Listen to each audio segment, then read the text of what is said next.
আসসালামু আলাইকুম everyone, welcome to cook with Afroza blog channel. আশা করি আল্লাহর রহমতে আপনারা সবাই ভালো আছেন। আমি আলহামদুলিল্লাহ ভালো আছি। গরু মাংস তো কত রকমভাবেই খাওয়া যায়, কিন্তু গরু মাংস ভর্তা করে কি কখনো খেয়েছেন?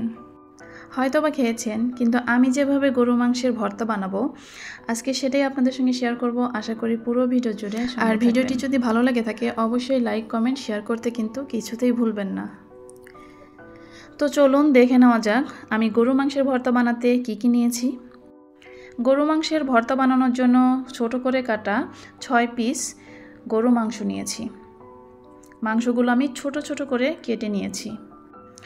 আর নিয়েছি কাঁচামরিচ, পাকা মরিচ নিয়েছি 6 থেকে 7টি, শুকনা মরিচ নিয়েছি 5টি, 4টি রসুন নিয়েছি, আর 7 থেকে 8টি মাঝারি সাইজের পেঁয়াজ নিয়েছি।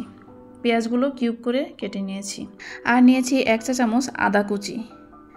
এখন একটি কড়াইতে তেল গরম করে এর মধ্যে দিয়ে দিলাম রসুন আর পেঁয়াজ। 2 মিনিটের মতো ভেজে নেব। রসুন আর পেঁয়াজ দেওয়ার পরে কিছু সময় নেড়েচেড়ে এর মধ্যে দিয়ে দিলাম কাঁচামরিচ।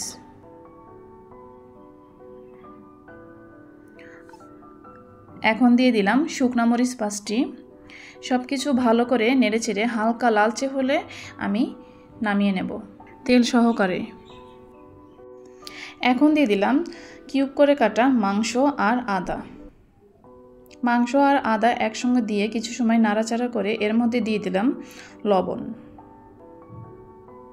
আর দিয়ে দিলাম হলুদের গুঁড়া। এগুলো দিয়ে মাংসটা ভালো করে নেড়েচেড়ে আমি কিছু সময় মাংসটা ভেজে নেব। দিয়ে দিচ্ছি সামান্য একটু পেঁয়াজ কুচি।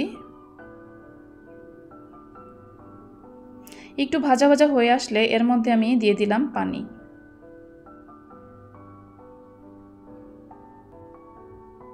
পানি দিয়ে নেড়েচেড়ে ঢাকনা দিয়ে ঢেকে কিছু সময় আমি এটা সিদ্ধ হতে দেব।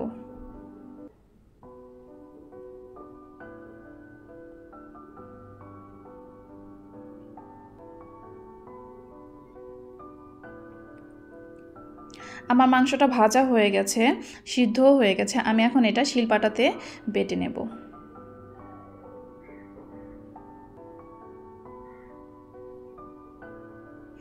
ব্লেন্ডারেও ব্লেন্ড করতে পারেন, তবে শিলপাটায় যে কোনো ভর্তায় শিলপাটায় করলে বেশি ভালো লাগে।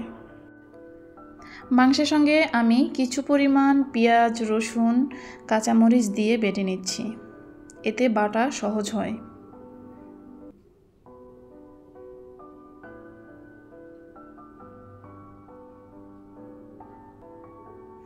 এখন নিয়ে নিলাম অবশিষ্ট পেঁয়াজ, কাঁচামরিচ, রসুন, শুকনা মরিচ ভাজা। এগুলো এখন বেটে নেব। আমি খুব মিহি করে বাটবো না। দিয়ে দিলাম লবণ,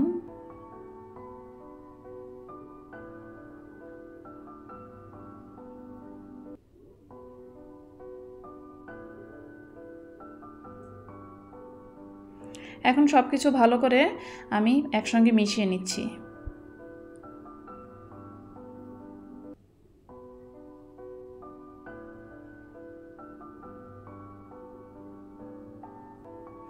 এই যে দেখতে পাচ্ছেন আমার গরু মাংসের ভর্তা বানানো কমপ্লিট। আপনারা বাসায় ট্রাই করে দেখবেন, অবশ্যই ভালো লাগবে। এই ভর্তাটা অনেক ভালো লাগে। অনেকে লেবু দিয়ে এই ভর্তাটা করে, কিন্তু আমার কাছে লেবু ছাড়াই এই ভর্তাটা বেশি ভালো লাগে। আর আমি কিন্তু এই ভর্তাতে সরিষার তেল দিইনি। সরিষার তেল দিলে আমার কাছে মনে হয় ভর্তাটার আসল টেস্টটা পাওয়া যায় না। যাই হোক, এই ভর্তাটা কিন্তু দারুণ হয়েছিল। আপনারা বাসায় ট্রাই করে দেখতে পারেন। অনেকেই লেবু বা কাঁচা পেঁয়াজ দিয়েও ভর্তাটা করেন। ট্রাই করে দেখতে পারেন কোনটা বেশি ভালো লাগে। আমার কাছে এটাই বেশি ভালো লেগেছে। আমিও ট্রাই করে দেখেছিলাম, আমার কাছে ভালো লেগেছে বলেই এই রেসিপিটা আমি আপনাদের সঙ্গে শেয়ার করলাম। আশা করি আপনাদেরও ভালো লাগবে। আজকের ভিডিওটি এই পর্যন্তই। যারা আমার চ্যানেলটি এখনও সাবস্ক্রাইব করেনি অবশ্যই সাবস্ক্রাইব করে পাশে থাকা বেল আইকন প্রেস করে দিবেন, যেন নিত্য নতুন অনেক ভিডিও আপলোড করলে আপনাদের কাছে নোটিফিকেশন পৌঁছে যায়। সবাই ভালো থাকবেন, সুস্থ থাকবেন। আল্লাহ হাফেজ। আসসালামু আলাইকুম।